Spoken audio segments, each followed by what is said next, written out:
Assalamualaikum warahmatullahi wabarakatuh.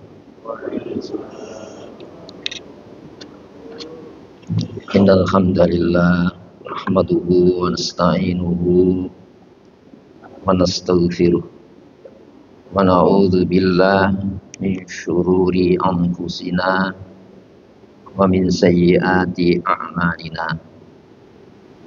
May yahdihillahu fala mudhillalah wa may yudlil fala hadiyalah. Asyhadu an la ilaha illallah wahdahu la syarikalah wa asyhadu anna Muhammadan abduhu wa rasuluh la nabiyya wa la rasula ba'dah. Allahumma salli wa sallim wa barik ala Muhammadin wa ali Muhammad kama sallaita wa sallamta wa barakta ala Ibrahim wa ali Ibrahim fil alamin innaka Hamidum Majid. Amma ba'd. Saudara sekalian, sejenak marilah kita sediakan waktu kita untuk bersama mentelaah, memahami kitab Sirah An-Nabawiyah. Sertakan harapan kepada Allah, semoga lewat telaah pagi hari ini Allah menganugerahkan kepada kita taufik hidayahnya, bimbingan serta pemahamannya.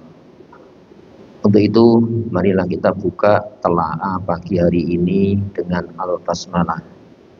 Bismillahirrahmanirrahim. Saudara sekalian, Islam dihadirkan oleh Allah di dunia ini sebagai pembekalan untuk kehidupan kita. Layaknya sebuah pembekalan, maka di sana berisi petunjuk-petunjuk bagaimana kita cara hidup di dunia ini. Sebab masa depan kita di akhirat nanti akan ditanyakan standar kehidupan itu sendiri. Kita tidak ditanya hasil, tapi ditanya cara berhasil. Begitu juga kegagalan yang terjadi di dunia. Yang gagal berhasil ini kan tidak permanen di dunia ini. Permanennya ya tidak permanen itu. Maka keperpihakan kita nanti yang ditanya oleh Allah Subhanahu wa taala. Maka ketika kita memahami Sirah Nabawi dalam rangka apa? Memahami sosok Rasulullah SAW tidak saja sebagai manusia yang memiliki perasaan seperti kita, namun di saat yang sama Rasulullah Muhammad SAW mengalami peristiwa-peristiwa yang peristiwa itu mengarahkan kepada kesempurnaan sebagai hamba. Sempurnanya Rasulullah itu pun tidak bisa disamai, apalagi diungguli. Namun bukan berarti kita tidak mengacu kepada beliau sebagai teladan kehidupan. Rasulullah itu kan punya rumah tangga. Rasulullah mengalami sebuah konflik kecil dalam rumah tangganya. Kadang-kadang ada kecemburuan gitu ya. Kadang ada sebuah sikap yang Rasulullah SAW seperti kita punya. Itu dalam rangka apa? Supaya masalah-masalah itu ya bisa dicerna oleh umatnya. Sebab ibadah itu tidak mesti kenyamanan saat kita beribadah kepada Allah. Tapi ada ibadah-ibadah yang menuntut kesabaran. Gitu ya. Sampai tingkatan konflik yang paling besar, Rasulullah itu mengalami peperangan. Rasulullah itu dimusuhi, gitu ya. Rasulullah itu juga membangun sebuah pola bangunan seperti halnya kita. Hadirin rahimakumullah, pada pagi hari ini kita akan membahas bagaimana Rasulullah SAW di Madinah. Sampai Rasulullah di Madinah ini bukan sebuah perjalanan biasa. Kita tahu bahwa sebelum beliau berhijrah, ada muhajirin yang dikirim ke Habasah. Habasah itu jauh di pedalaman Afrika kan ini. Ada seorang raja, Kaisar Najasyi. Dalam sejarah disebut Kaisar Negus. Di sana kan Kaisar Negus ini murni Nasoro. Di mana Nasoro ini kita pahami, Nasoro ada yang masih murni mengikuti ajaran Nabi Isa, yang tidak terkontaminasi oleh paham-paham agama yang dimonopoli oleh pemahaman Persia maupun Romawi. Maka disebut Nasoro di dalam Quran, dalam konteksnya itu nama penolong, pengikut setia Nabi Isa. Jadi An-Nasara itu pengikut setia Nabi Isa. Dan ini menjadi kelompok minoritas di tengah-tengah kekuasaan rezim yang jauh dari ajaran murni Islam yang dibawa Nabi Isa. Maka Rasulullah ada beberapa sahabat yang diperintah untuk hijrah ke Habasah. Kenapa? Dalam pandangan Rasulullah ada titik temu antara Nasoro dengan Islam. Dalam konteks Nasoro sebelum terkontaminasi ajaran-ajaran penyembah berhala, maka diterima oleh Kaisar Najasyi. Ini menunjukkan apa? Satu pola hubungan internasional itu sudah dijalin oleh Rasulullah Muhammad SAW. Karena tidak aman di Mekah itu kan. Apa yang bisa kita petik dalam kondisi apapun, keimanan, keislaman itu harus menjadi sesuatu yang berharga, yang harus diselamatkan. Ya. Dan ini sudah mulai luntur di tengah-tengah umat Islam, bahwa kehormatan, harga diri itu diletakkan bukan pada sejauh mana materi yang kita himpun, derajat-derajat pangkat yang kita bisa raih, namun sejauh mana kita berpijak saat menjabat, saat mengumpulkan materi-materi dunia ini, itu pijakan kebenarannya siapa? Kita disuruh menguasai dunia ya. Itu ajaran Islam. Malah akhir zaman itu kan janjinya kan gitu. Sampai pada zaman Rasulullah, Rasulullah mampu menaklukkan kekaisaran Persia, kekaisaran Romawi. Kenapa? Dunia ini waktu itu dikendalikan oleh kekuatan yang dimaknai oleh Persia maupun Romawi. Jadi Rasulullah itu juga menghadapi imperium dunia. Hadirin rahimakumullah.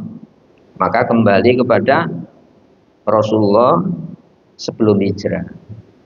Jadi hijrah ke Habasah untuk apa itu? Menyelamatkan keimanan, keislaman rakyatnya itu. Sementara Rasulullah tetap bertengger di Mekah waktu itu. Nah, ini secara politis kan mempermalukan Mekah. Jadi dalam pandangan tatanan masyarakat internasional waktu itu, seolah-olah penguasa Mekah ini tidak mampu menjamin kebebasan beragama. Kan dapat kritikan terus ini. Jadi kita gambarkan waktu pertemuan haji. Jadi musim haji itu kan dikendalikan oleh aristokrat Mekah, dikendalikan oleh bangsawan Mekah. Dan bangsawan Mekah itu ada klan-klan yang menguasai secara politis maupun pertemuan ekonomi saat haji. Ya, makanya nanti ketika Rasulullah itu ya, menguasai Mekah, ini kan seolah-olah jadi ancaman itu ya. Saya tidak akan haji, ekonomi akan runtuh kan itu kan. Nah, hadirin dikirim kemana? Ke Habasah, yang dipimpin oleh seorang sahabat ya, Ja'far bin Abi Thalib. Katakan ini delegasi untuk apa? Mewakili tertindasnya Muslim Mekah yang minoritas itu dari Suaka ke Ethiopia. Di sana hadirin rahimakumullah diterima oleh Kaisar Negus ini. Mekah merasa dipermalukan. Kenapa? Oh, ternyata slogan kebebasan agama itu tidak diberlakukan kepada yang menurut mereka pendatang agama baru ini. Padahal Islam kan bukan agama baru. Islam itu agama nabi-nabi. Seperti halnya Nabi Isa. Karena kitab yang dekat dengan Al-Quran, periodisasi sejarah turun ini kan Injil. Injil itu dekat dengan Quran. Nah, antara Nabi Isa dengan Rasulullah Muhammad itu tidak ada kenabian. Katakan 7 abad itu tidak ada nabi. Jadi gelap dunia. Sehingga Islam-Islam yang dibawa nabi-nabi itu menjadi sesuatu yang asing. Karena di dunia itu mengalami itu kan.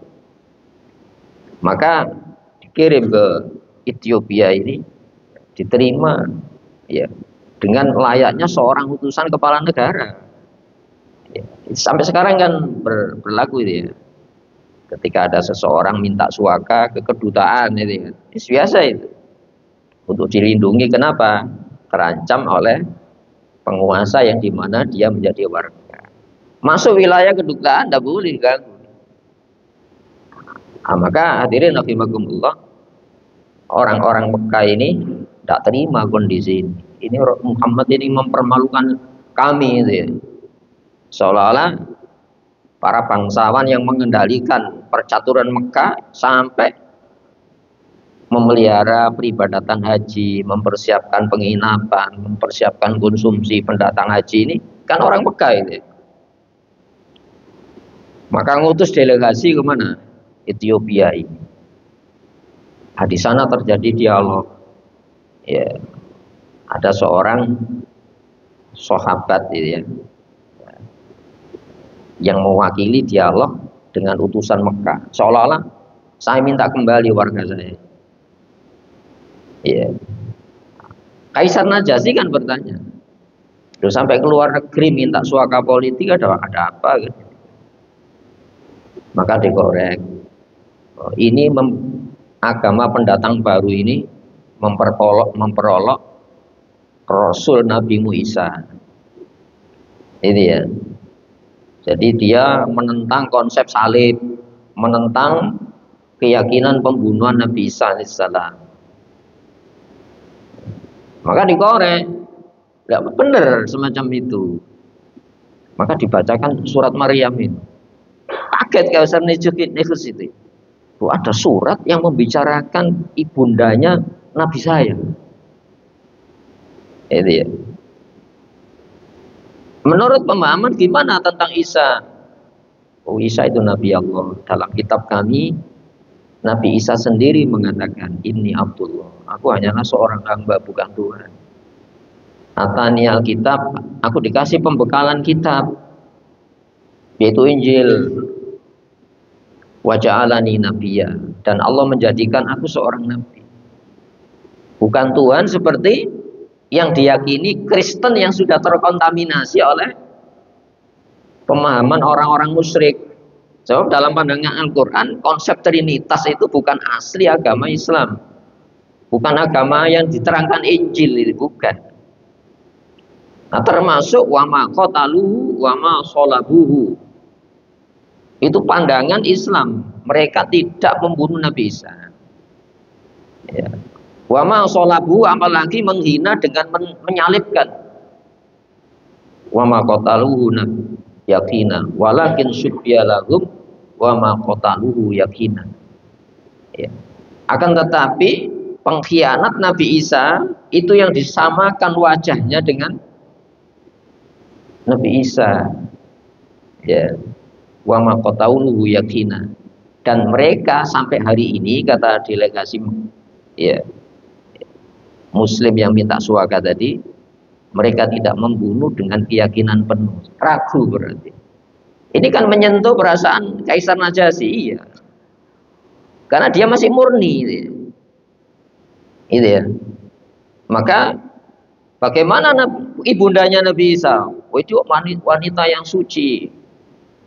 Ya Maryam uqnuti innallaha astafaki wa tahharaki wastafaki ala nisa'il alamin. Ya. Ingat saat malaikat dalam surat Al-Imran. Ya. Ya wa id qalatil malaikatu ya Maryamu innallaha astafaki. Maryam, Allah itu memilih engkau. Wa tahharaki, mensucikan engkau dari tuduhan-tuduhan Yahudi bahwa engkau seorang wanita penzina. Kan tersanjung ini siapa? Kaisar Negus ini. Loh, itu pandangan Quran.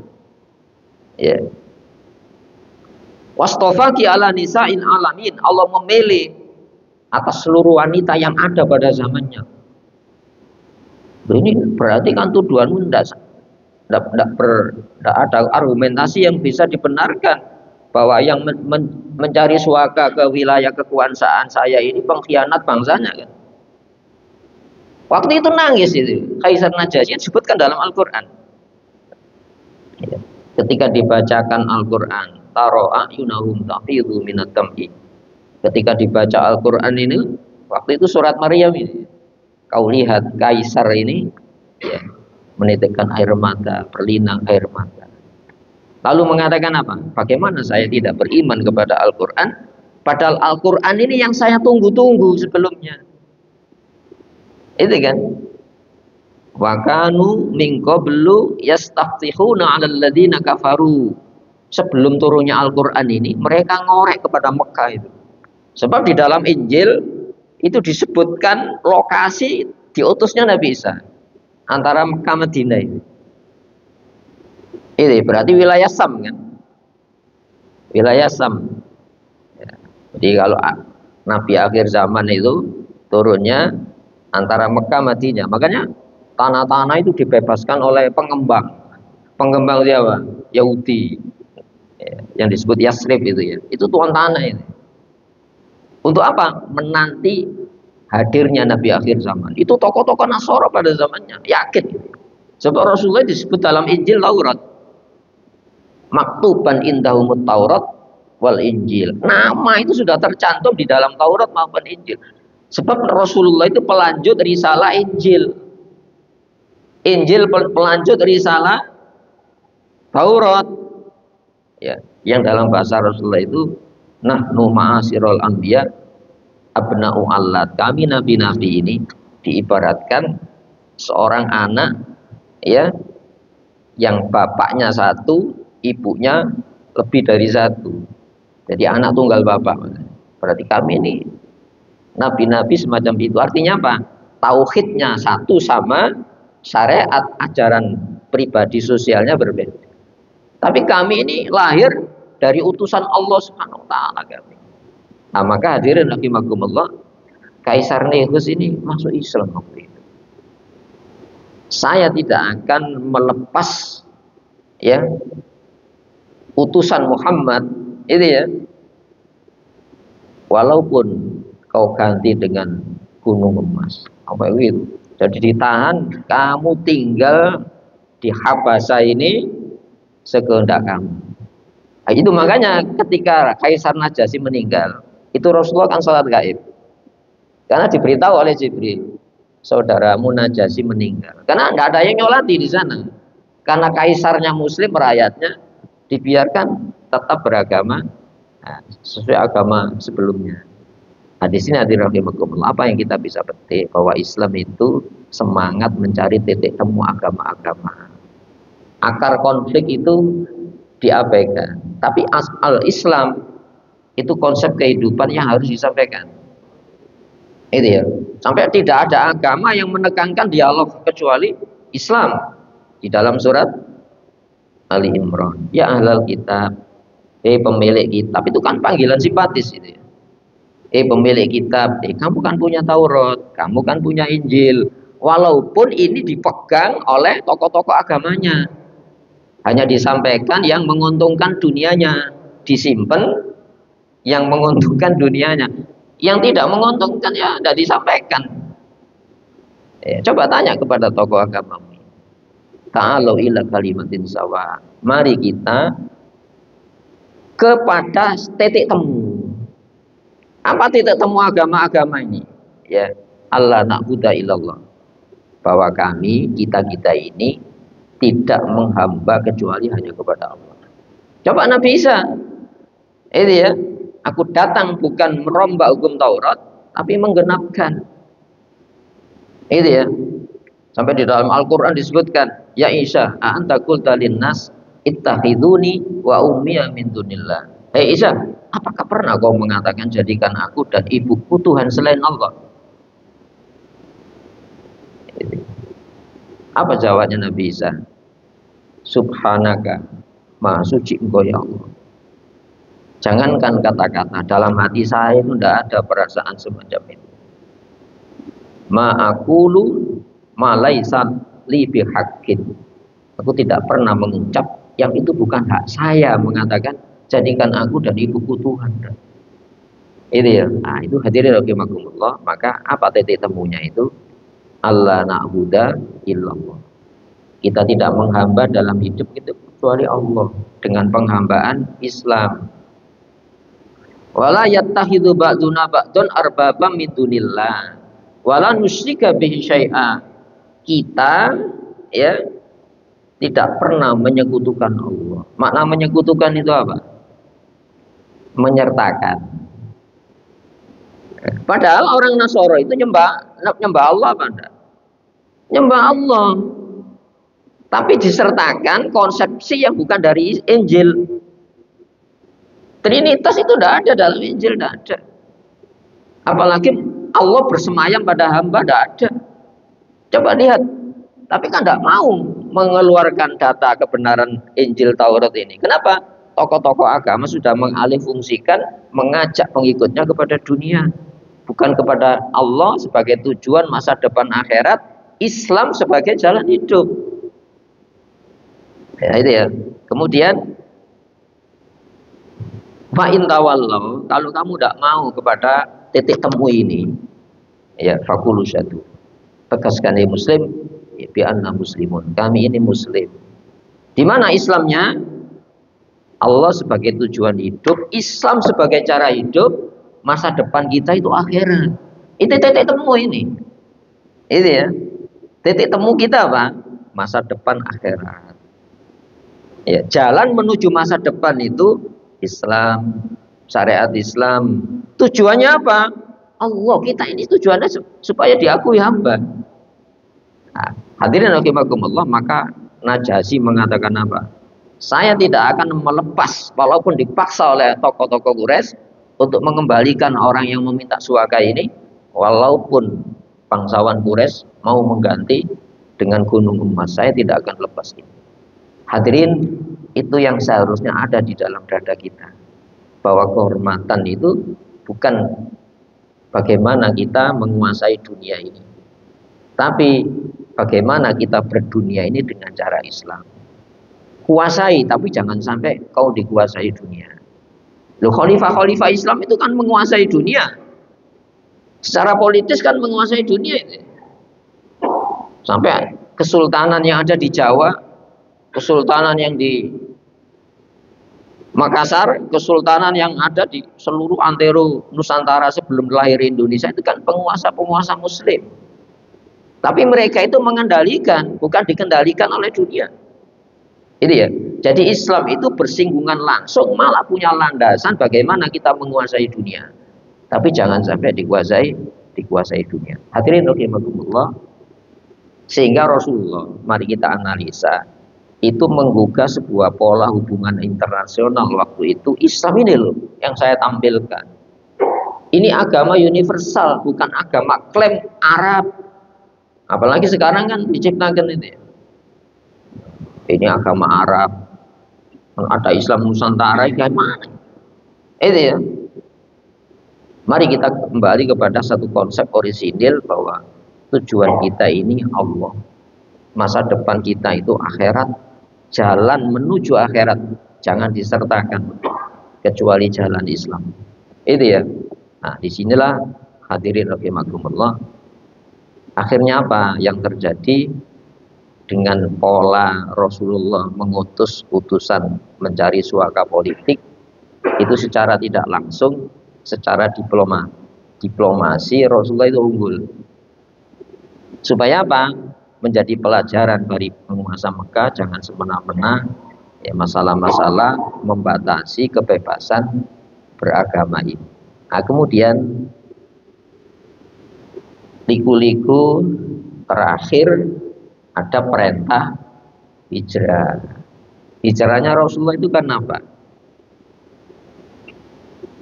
Apa masalah duniawi? Kalau masalah duniawi sudah ditawarkan jauh sebelum hijrah. Muhammad, kalau ajakanmu kepada agama baru, menurut mereka agama baru, itu supaya kamu menguasai kendali politik, akan kujadikan kamu raja. Itu awal ya. Kalau dengan ajakanmu ini kamu ingin mengejar kekuasaan, kekayaan duniawi, saya akan kumpulkan kekayaan sehingga kau akan menjadi penguasa Arab yang paling kaya. Ini bagi kita kan, sebab masalah iman ini kekayaan tak ternilai itu ya.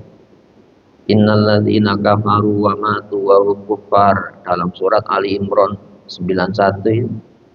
Sesungguhnya orang-orang yang mengkufuri Islam sebagai jalan menuju masa depan akhirat, Allah sebagai tujuan hidupnya, wa matu wa hum kuffar, dan mereka mati dalam kondisi kafir, matu kubbila min ahadihim, Allah tidak akan pernah menerima dari masing-masing.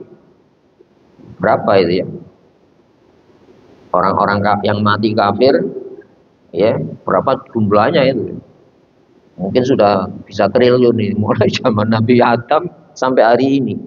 Mati tidak membawa Islam, tidak diterima min ahadihim, dari masing-masing mereka itu ya, min ahadihim mil'ul ardi dhahaban walau ihtadati, sepenuh emas sepenuh bumi ini, walaupun mereka akan menebus supaya selamat dari azab yang paling ringan di hari kiamat, matukub bila min, tidak diterima.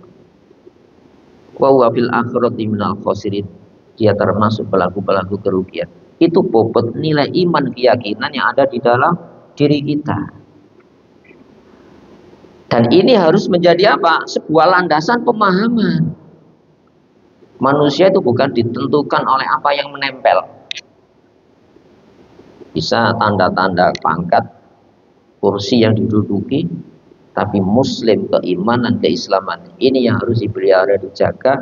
Itu kekayaan yang tak ternilai dengan apapun. Maka hadirin rahimakumullah, Rasulullah hijrah itu dalam rangka menyelamatkan apa? Iman Islam jangan sampai terkontaminasi, apalagi tergerus dengan paham kafir.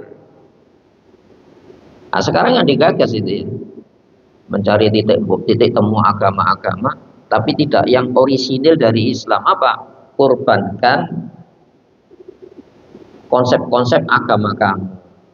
Dengan cara apa? Jangan nyalakan yang salah. Lu bahaya ini. Jadi kalau saya tidak nyalakan yang salah, datangnya Islam itu membenahi yang salah. Jadi tidak boleh membahas konsep-konsep agama yang menyimpang menurut Islam, tidak boleh. Lu berarti kita kan dilarang. Qul wallahu ahad, Allahu samad, lam yalid wa lam yulad wa lam yakul lahu kufuwan ahad, kan tidak boleh. Itu ya, kan tidak boleh. Kenapa? Itu menyinggung konsep agama orang lain. Maka hadirin rahimakumullah, secara sosial Nabi itu dibatasi beragamanya di Mekah. Ya.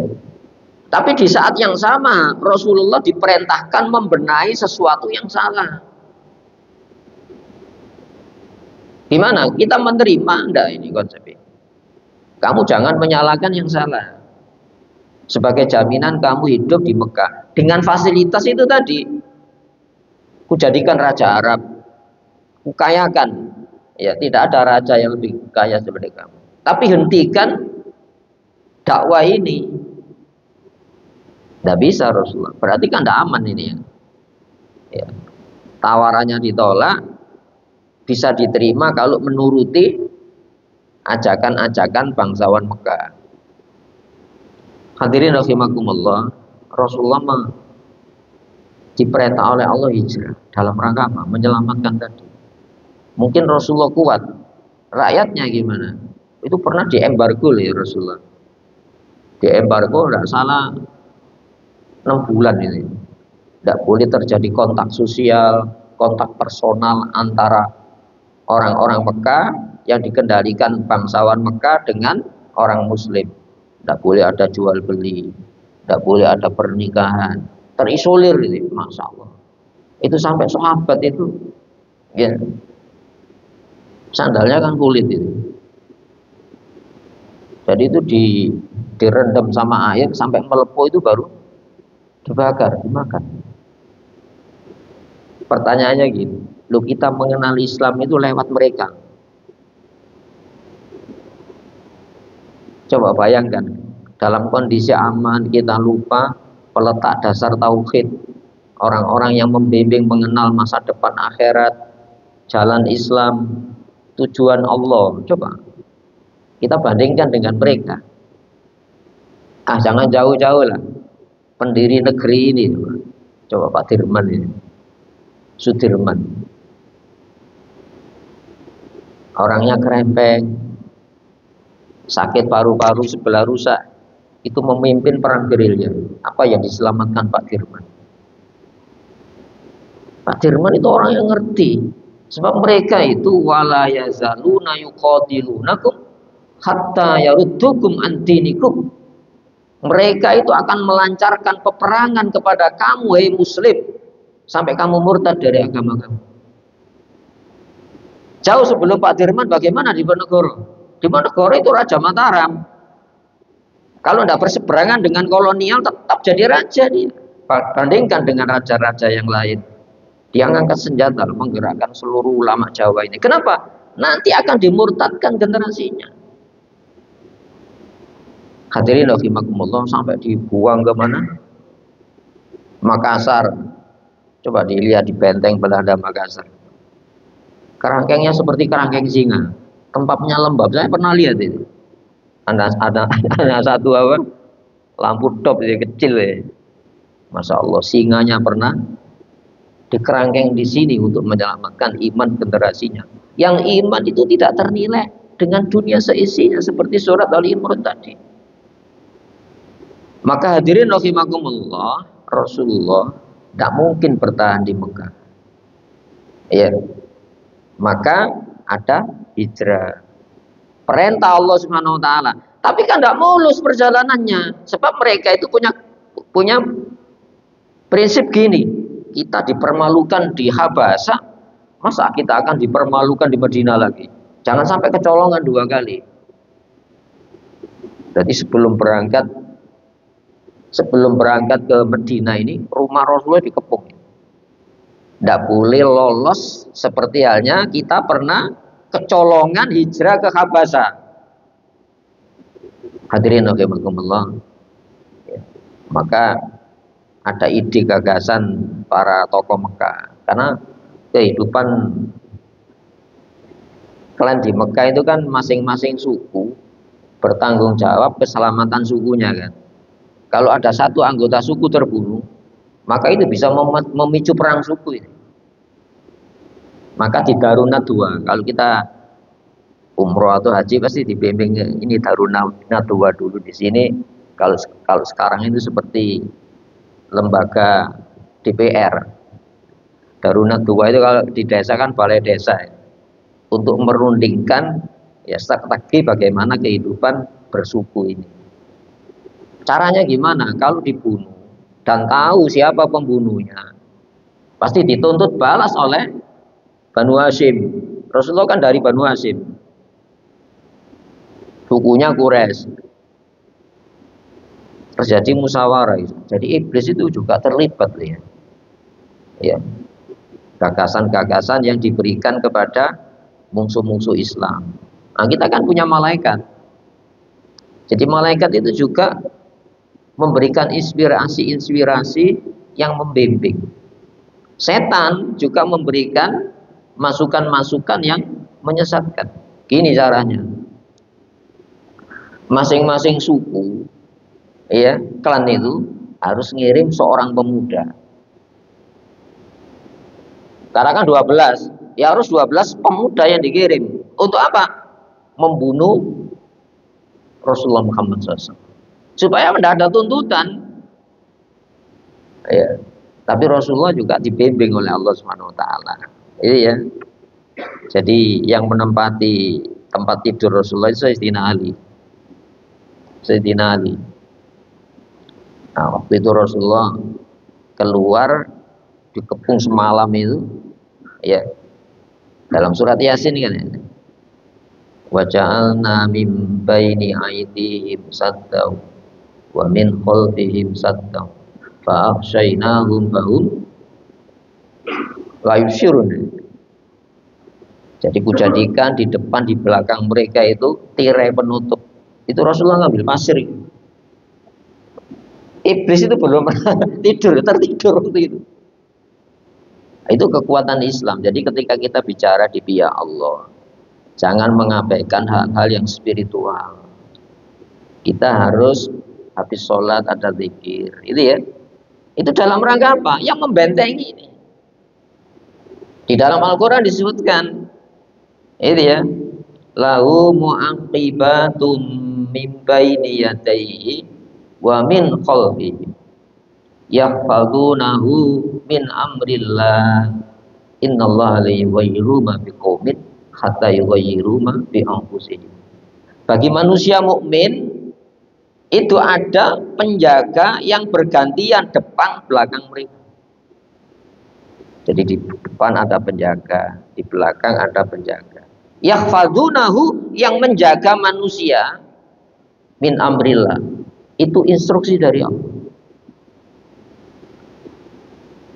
Jadi ibadah-ibadah kita ini mengundang apa? Kedekatan malaikat. Sama dengan majelis-majelis semacam ini. Kita hadir ke masjid, itu bukan sekedar saya cari pahala itu. Itu benteng-benteng yang membentengi dari apa? Kejahatan-kejahatan yang setiap saat bisa mengoyak kita menjadi pelaku maksiat. Jadi setan dengan malaikat itu gini, berbicara hak. Kalau kamu maksiat, pagarmu jebol. Tapi kalau kamu tetap taat, yahfadunahu min amrillah, mereka tetap menjaga atas perintah Allah. Innallaha la yughayyiru ma biqaumin. Allah tidak merubah sistem penjagaan ini. Jadi kita dijaga lewat apa? Ketaatan. Penjagaan akan susut dengan apa? Kemaksiatan. Allah tidak pernah merubah jaminan ini. Hatta yughayyiru ma bi anfusihim. Sampai mereka yang manusia sendiri yang merubah pertahanannya itu robek. Jadi dengan maksiat itu pertahanan kita rapuh. Ini Al-Quran ya. Jadi ketika kita masih di dalam konsep kebenaran Islam, penjagaannya itu dari Allah. Kalau kita maksiat, setan punya hak untuk terobos pertahanan itu. Jadi mari kita pahami, Rasulullah waktu itu sudah direncanakan pembunuhan. Sampai iblis itu tidur waktu itu. Kan mustahil kan ya. Itu paling waspada ya. Tidur waktu itu. Ini menunjukkan apa? Ya kita harus menggunakan cara-cara ketaatan sebagai sebuah sistem pertahanan iman Islam kita. Akhirnya apa loh? Lolos Rasulullah ke Madinah. Tapi sebelum perjalanan Rasulullah itu ada jiwa kemiliterannya kuat Nabi itu. Madinah itu kan utara. Rasulullah tidak langsung ke utara. Malah Rasulullah ke selatan. Kalau kita umroh atau haji biasanya dibimbing ini ke Gua Sur, Jabal Nur. Bukan Jabal Nur, Jabal Sur. Ke selatan. Hadirin Mekah, para bangsawan Mekah itu meminjam jasa pelacak jejak. Jadi ini kakinya siapa tahu ya. Ini suku ini. Kalau suku Quraisy tapak kakinya gini. Kenal dia. Itu dilacak. Bukan ke utara, ke selatan. Dan sampai di mulut gua itu. Namun coba akal manusia yang begitu luar biasa cerdasnya, itu bisa dikelabui. Apa? Oleh sarang laba-laba. Padahal pelacak yang handal tadi tidak ke utara, di dalam gua ini. Itu lemahnya akal manusia di hadapan orang-orang yang taat kepada Allah Subhanahu wa taala. Disimbolkan apa oleh nalar? Kalau ini masuk pasti robek. Tapi akal kan bisa berkreasi kan. Loh, robek kan bisa bikin lagi sarangnya. Tapi kok tidak ada pemikiran semacam itu? Apalagi kalau di situ ada merpati itu yang masih tenang di sarangnya, ngenggermi telurnya itu. Kalau ada manusia masuk pasti dia kabur. Rasulullah diselamatkan oleh apa? Oleh Allah lewat merpati dan sarang laba-laba. Apa yang bisa kita petik dalam peristiwa ini? Manusia itu lemah di hadapan yang maha kuat. Manakala kita berjuang di pihak Allah Subhanahu wa taala. Kita ini disulitkan apa sih? Krisis ekonomi. Kemarin itu seolah-olah dunia berhenti ya dengan peristiwa Covid ini. Semuanya itu dilanda kecemasan. Pengusaha besar ya cemas. Pengusaha menengah kecil juga menang. Ya, masyarakat yang pendapatannya minim juga dilanda keresahan. Kemarin kan diuji ya. Gimana ujiannya? Tenang enggak kamu ketika menghadapi itu? Lalu sampai ada yang bunuh diri loh kemarin. Coba hadirin rahimakumullah, ujian-ujian itu semacam itu seperti halnya Rasulullah Muhammad mengalami. Maka dengan susah payah Rasulullah itu sampai di Madinah. Dan orang Madinah yang sudah sampai di sana nunggu-nunggu itu. Kenapa? Kebenaran Islam ini itu dicari orang. Jadi kebenaran itu tidak mencari orang. Kebenaran itu akan dicari manusia. Kebenaran yang orisinil itu dari Allah, Islam. Dan ketika kita menjalani Islam, pasti akan apa? Menimbulkan simpatis dari lingkungan kita. Waktu itu delegasi Madinah sebelum nama Madinah ya. Itu kan nunggu-nunggu Nabi akhir zaman kan. Wong itu orang-orang Nasoro. Orang-orang Yahudi yang konflik hampir 2,5 abad perang itu. Madinah sebelum Madinah itu perang, Yahudi Nasoro perang. Seperti halnya kondisi hari ini kan. Akhirnya apa? Tidak mungkin kita ini hidup di dalam pertikaian terus. Kita mendengar Nabi akhir zaman itu sudah turun di Mekah. Maka dia ke sana minta Rasulullah pindah ke Madinah. Lu siapa yang mengatur ini kalau bukan Allah Subhanahu wa taala? Apalagi sekarang ini kan ya apa ya, teknologi telekomunikasi itu yang memperpendek jarak kan. Orang kezaliman satu negara direkam seluruh dunia internasional. Seperti hari ini kan kezaliman Zionis Israel itu kan seluruh dunia merekam ini, gambarnya ada itu, pembantaiannya ada. Siapa yang dipermalukan? Penyokong Zionis Israel ini negara-negara kuat, malah Eropa itu, pemerintahnya bertengger, rakyatnya simpatis kepada Palestina, dan itu memicu gelombang masuk Islam. Itu Allah Subhanahu wa taala. Kita tidak pernah diuji seperti mereka kan. Tapi leluhur kita juga pernah mengalami itu. Nah, di sini hadirin rahimakumullah, maka dengan kecemasan Rasulullah sampai di Madinah. Pertanyaannya gini, apa pertama yang dilakukan Rasulullah di Madinah?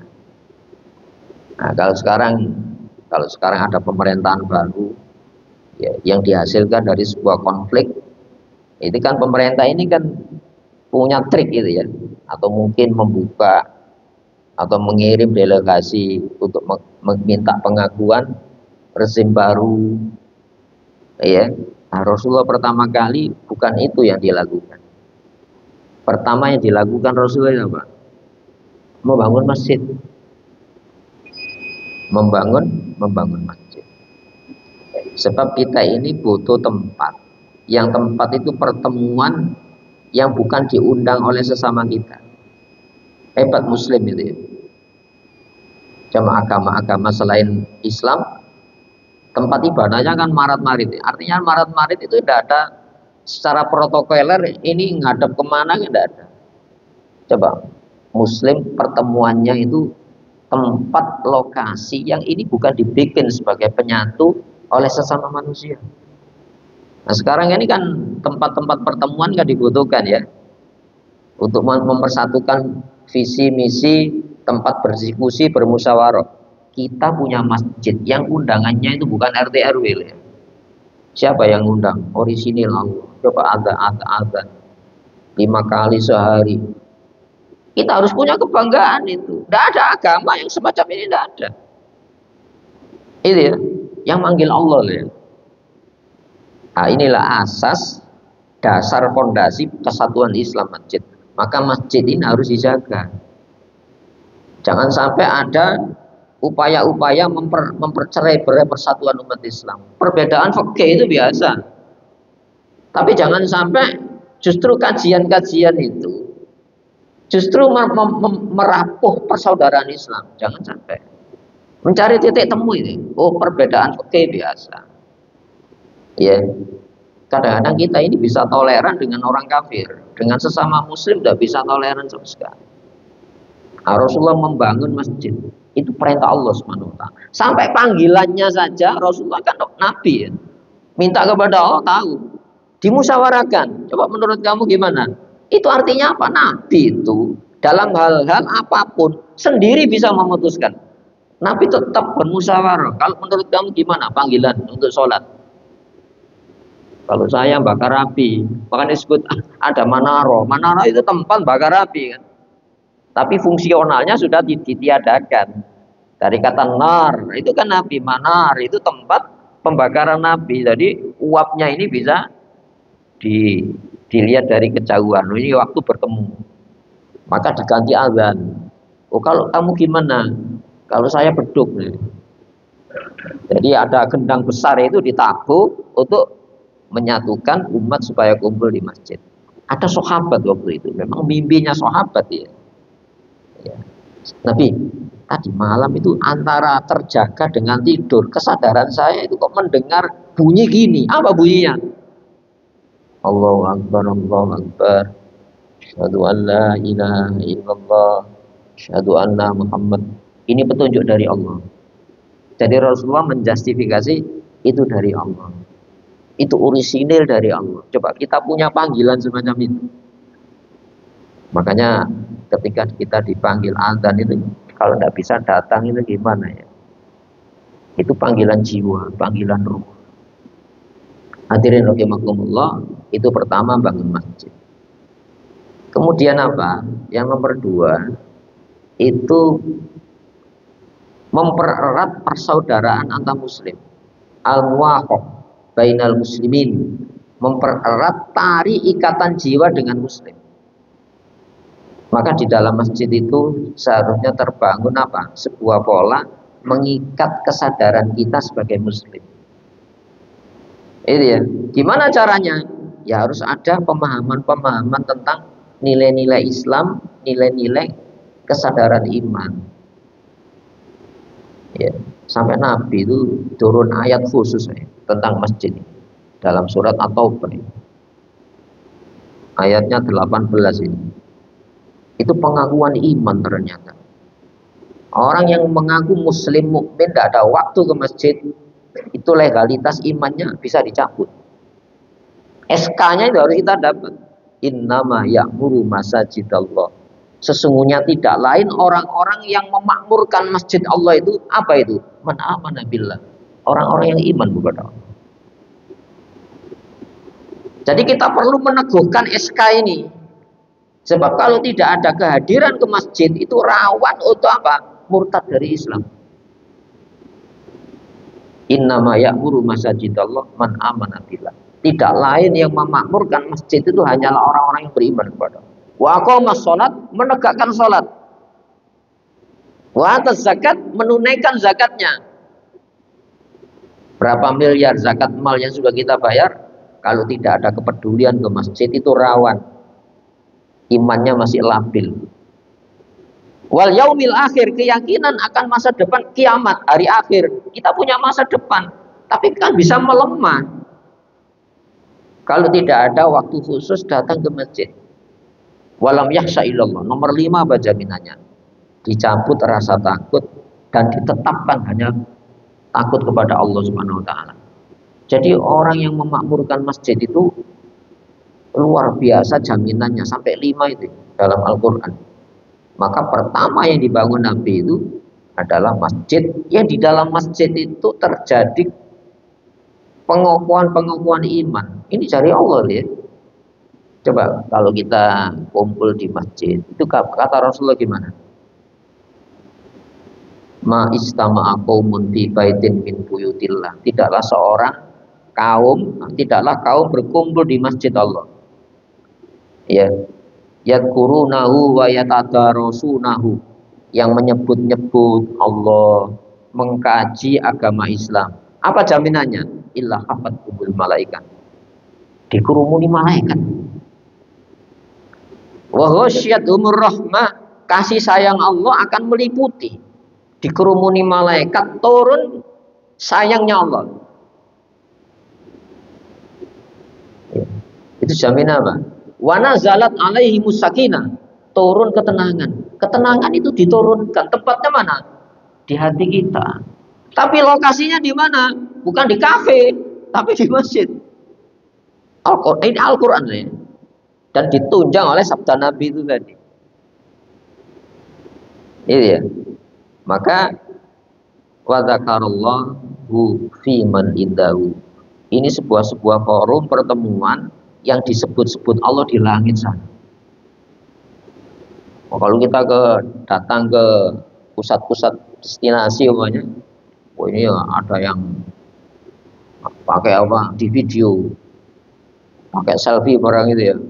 Kita foto, jangan foto, video saja, kita langkah. Datang ke masjid itu Allah yang membanggakan ya. Ini kan pemahaman. Jadi ke masjid itu juga butuh difahamkan, ada pembekalannya. Bukan sekedar ini sisa-sisa waktu, kita sediakan waktu. Kenapa? Ini forum yang paling dibanggakan oleh Allah, di forum langit sana, di hadapan malaikat. Ini Masjid Ar-Rayyan, subuh ini terjadi pertemuan ini, dan itu dilakukan oleh hamba-hambaku. Kita diakui jadi hamba Allah ya. Kenapa? Ada waktu ke masjid. Maka ini siro analisa sejarah Nabi. Kenapa Rasulullah itu membangun masjid pertama kali? Karena di sanalah tempat pertemuan persaudaraan muslim. Saya pikir itu mungkin sebagai bahan diskusi. Saya persilakan kalau ada. Oke, monggo. Matur suwun Ustaz. Kalau kita membandingkan delegasi pertama yang hijrah ke Habasya, di samping minta suaka politik, kan ada unsur dakwah. Juga Nabi kan ke Taif. Taif itu kan juga dakwah, juga perlindungan juga. Saat itu dapat dikatakan Nabi gagal waktu saat itu. Tapi perkembangan delegasi yang ke Habasya itu kok nggak ada perkembangannya berikutnya, apakah gagal rendah? Itu yang pertama. Yang kedua, pada saat Nabi mau hijrah ke Madinah, di Madinah itu memang sudah terjadi perang katanya di antara Nasoro sama Yahudi. Kalau gitu, itu antara turunannya siapa? Yahudi itu Yakub misalkan, Nasoro itu turunan siapa? Matur suwun Ustaz. Jadi konflik agama internal Yahudi sesama Yahudi, Nasoro dengan Yahudi, itu kan menciptakan sebuah ketegangan ya. Ketegangan sosial maupun pribadi. Kenapa? Tokoh-tokoh agama waktu itu tidak menyampaikan pesan-pesan Taurat, Injil yang orisinil. Ini ya. Ini sebuah kejahatan agama. Makanya pemimpin agama itu bertanggung jawab terhadap apa? Rakyatnya. Ya. Makanya ada inisiatif beberapa orang saja. Sebab ada pihak yang ingin menciptakan langgengnya internal, konflik internal ini. Kalau orang mengambil manfaat di air keruh kan itu kan. Ini kan akan menciptakan ketegangan sama kondisi hari ini. Coba. Negara-negara yang di pundak mereka itu diserahkan amannya dunia. Tapi mereka kan justru pemicu perang kan. Anggota dewan tetap keamanan PBB. Itu kan negara-negara yang hari ini perang di Ukraina. Itu ya.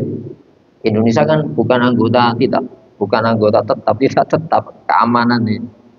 Tapi mereka justru yang memicu ketegangan. Ini kan akan ada reaksi ya. Makanya masuknya Islam itu orang-orang itu bukan dari kalangan rezim-rezim penguasa, rakyatnya. Coba demo bagaimana kekejaman Israel itu terjadi di seantero dunia, dan ini akan menimbulkan kesadaran tentang kembalinya kepada Islam. Leluhurnya orang Eropa yang Muslim ini. Itu ya. Nah, kembali kepada ini. Jadi hijrahnya Nabi ke Habasah itu secara pribadi memang gagal. Itu ya. Rasulullah memang berdarah-darah ya. Tapi bagi sahabatnya ini justru memperkuat iman. Itu ya. Ini tahan enggak dengan kondisi ini? Kesetiaan kepada Allah itu tidak dinilai saat kondisi kita nyaman, enggak. Kesetiaan kepada Allah itu justru dinilai dalam kondisi kritis. Loh, kamu ini kondisi, itu bedanya Islam. Kenapa? Turun ketenangan ini justru dalam kondisi itu. Itu ya. Dan ini secara strategi dakwah Rasulullah juga berpikir mencari suaka yang lebih aman. Sebab pertimbangan Nabi kan waktu itu bisa diterima di Taif. Kenapa? Taif itu masih ada orang-orang dekat yang dulu difasilitasi oleh orang-orang Quraisy saat musim haji. Itu kalkulasi nalar kan. Tapi realitanya kan enggak. Tapi ketika di Habasah berhasil. Dan itu sekupnya lebih jauh keluar dari Mekah. Itu wilayahnya sudah jauh. Jadi gaung internasionalnya itu kuat, itu ya. Nah, jadi semacam itu. Jadi upaya-upaya rasional itu tetap diberlakukan, ya. Tapi kita tetap bertumbuh kepada apa? Keimanan, keislaman semacam itu. Jadi kegagalan itu yang dimaksudkan oleh Quran. Fa inna ma'al usri yusra. Inna ma'al usri yusra. Itu ya. Itu tidak saja dalam bernegara, namun dalam konsep-konsep yang paling pribadi semacam itu. Saya pikir itu Pak. Yang lain barangkali ingin monggo. Tadi kan yang dilakukan Rasulullah pertama kali kan membangun masjid ya. Jadi Masjid Kuba yang dibangun pertama itu kan berarti kiblat pertama itu kan ke Al-Aqsa berarti. Al-Aqsa. Apakah penentuan kiblat ke Al-Aqsa ini masih merupakan strategi untuk menarik hati Yahudi maupun Nasrani, Ustaz? Iya. Apakah seperti itu? Itu terjadi peralihan kiblat itu jauh sebelum Rasulullah diutus Allah. Ini ya. Orang Yahudi itu kan apapun didekati dengan pendekatan rasional. Contohnya ketika hari Jumat minta Sabtu. Sabtu ternyata apa? Kondisi bisnisnya rame. Waktu itu kan orang-orang nelayan Jumat ya minta dispensasi, ya dituruti oleh nabinya. Oh, itu alamiahnya kan. Dipindah ke Sabtu. Ternyata di Sabtu malah rame, dilanggar. Ikan tahu bermunculan. Dalam konteks sekarang mungkin hari besar kan. Tapi kita jangan sampai mereka seperti mereka. Jumat itu tidak pernah. Orisinil ibadah nabi-nabi itu masjid Baitullah. Hari-harinya Jumat, itu orisinal Jumat. Itu ya. Maka hadirin rahimakumullah, sama halnya dengan kiblat. Ka'bah itu kiblat nabi-nabi. Karena kondisi tadi ya, Islam kan redup. Itu ya. Sehingga apa? Arah pemersatu kiblat, jangankan kiblatnya, konsep tauhidnya berubah. Karena alam kan itu ya.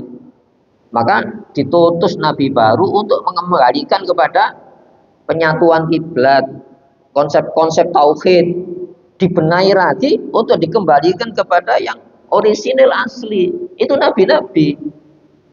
Nah, makanya terjadi ketika Rasulullah itu di Madinah tetap menghadap Baitul Maqdis. Karena kondisional internasional waktu itu semacam itu. Makanya ada reaksi orang Yahudi. Saya qulu sufaha'u minan nas ma wallahum an qiblatihim allati kanu 'alaiha. Memicu reaksi, ya. Apa yang mengalihkan Muhammad dari kiblatnya? Ya, allati kunta 'alaiha, yang kamu pada kiblat itu. Dijawab, qul lillahil masyriq wal maghrib. Barat timur itu wilayah Allah. Itu ya. Maka Rasulullah itu di dalam batinnya ini, kapan Allah mengalihkan kembali kepada kiblat orisinil? Makanya disebutkan di dalam Al-Quran, mereka itu tahu bahwa kiblat yang pertama itu Ka'bah. Ya, wahum ya'lamun, mereka tahu sebetulnya. Kenapa? Di dalam Taurat Injil yang disembunyikan itu Ka'bah. Itu ya. Nah, makanya secara sosial waktu itu menunggu perintah, sehingga Rasulullah qad nara taqalluba wajhika fis sama. Rasulullah itu sering menengadah ke langit, ya Allah, kapan dikembalikan kepada kiblat orisinil yang ini diterangkan dalam Taurat Injil seperti halnya di dalam Al-Qur'an. Itu. Jadi nabi-nabi itu diutus diantaranya apa? Mengembalikan kepada keaslian agama Islam yang dibawa nabi-nabi. Nah, cuma waktu itu secara kehidupan sosial Nabi itu ya juga punya pertimbangan reaksi tadi. Bagaimana reaksinya?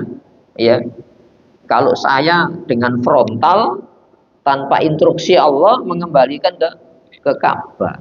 Gitu. Jadi pertimbangan rasional di dalam dakwah itu juga digunakan. Ya, walaupun nanti perpindahan ke arah Ka'bah ini itu diinstruksikan Allah. Fawalli wajhaka syatrul masjidil haram. Ya. Wa innahu lal haqqu mir rabbik. Dan itu benar dari Allah Subhanahu wa taala. Jadi di dalam Taurat Injil juga Al-Qur'an kiblat para nabi itu Ka'bah.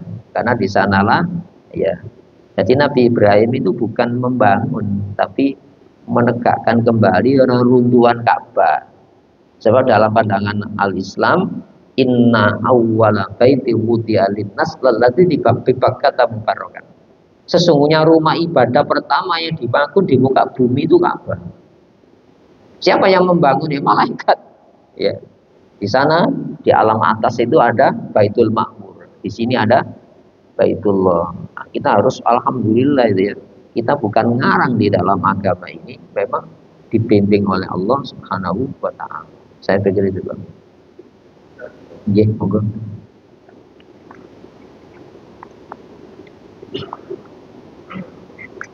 Assalamualaikum warahmatullahi wabarakatuh.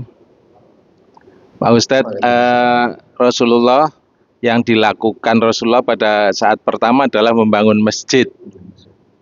Artinya bahwa masjid ini selain sebagai rumah Allah juga pemersatu umat. Yang terjadi sekarang khususnya di Indonesia, ini masjid-masjid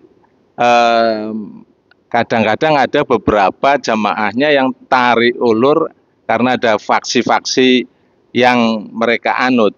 Bagaimana konsep Rasulullah dalam memakmurkan masjid sehingga jamaahnya semua ini bisa melaksanakan sholat dengan khusyuk dan istiqomah. Terima kasih Pak Ustadz. Assalamualaikum warahmatullahi wabarakatuh. Itulah pentingnya ketakbiran. Pentingnya ketakbiran. harus didasarkan kembali bahwa ini tanggung jawab tidak saja itu akhirat, juga dunia ini juga perlu di-manage gitu ya. Katakan perbedaan fikih biasanya itu terjadi menyulut konflik, maka harus dipahamkan perbedaan fikih itu mungkin terjadi dan bisa terjadi juga kan? Karena itu biasa, makanya harus difahamkan konsep-konsep bermadhab ya. Makanya ada madhab manhaji. Jadi bermadhab bukan produk fikih, tapi konsep-konsep bedah hukumnya ini harus dipahamkan. Imam Syafi'i itu punya pisau bedah fikih sehingga lebih luas itu ya. Nah, makanya kalau umpamanya membicara ya kita akomodir. Tapi jangan sampai dibatasi, jangan sampai ini masalah-masalah rawan. Boleh-boleh saja itu ya. Ini rawan. Kalau nyampaikan bahasanya harus menjalin, bukan bahasa yang merusak kan itu kan. Bahasanya harus menjalin memang. Nah, ini makanya pembekalan juru dakwah ini juga penting. Ini ya juga penting. Nah, yang seharusnya itu mencari titik temu, tapi ini yang ditekankan mencari titik singgung, ini kan bahaya. Nah, kalau ini mencari titik singgung, ya jangan. Kita punya wewenang itu. Malah boleh menghentikan. Sayyidina Ali itu pernah merazia masjid ketika berkuasa di Damaskus. Kenapa? Kekacauan politik dunia Islam itu justru dipicu di masjid. Kalau pemersatu umat itu di masjid, pemecah umat bisa terjadi di masjid. Maka waktu itu ada razia itu Khalifah Ali. Jadi kita punya madhab di dalam masalah ini, menertibkan organisasi masjid. Nah, di situ banyak kan menyampaikan ajaran Islam, menyampaikan ajaran Islam. Di situ Sayyidina Ali ngusir orang yang tidak sesuai dengan konsep politik kekhalifahan waktu itu. Ini kamu kok memecah belah umat saya? Nah, di situ ada seorang yang namanya Hasan Basri. Hasan Basri itu seorang tabi'in. Kenapa? Dia tidak menjumpai Nabi, tapi menjumpai sahabat Nabi. Dikenal oleh Sayyidina Ali. Saya bertanya, kalau kamu mampu menjawab pertanyaan kepala negara ini, saya akan biarkan kamu. Tapi kalau enggak, saya akan usir kamu dari masjid menyampaikan dakwah Islam ini. Oh itu, perasaannya Sayyidina Ali waktu itu. Iya, apa pertanyaan kau selaku kepala negara? Itu ya, saya cuma pertanyaan dua ini. Apa yang menopang kuatnya Islam? Apa pula yang meruntuhkan ikatan dunia Islam? Saya akan jawab, katanya Hasan Basri, perusak Islam itu tomak. Orang kalau sudah tomak itu perusak agama Islam. Lu tomak itu tidak geger ya. Saya akan baik kepada orang yang baik kepada saya. Apa nak tomak itu? Lu kalau tidak baik gimana? Itu ya. Saya akan loyal kepada pengikut saya. Tapi kalau tidak loyal, gimana? Itu tomak itu.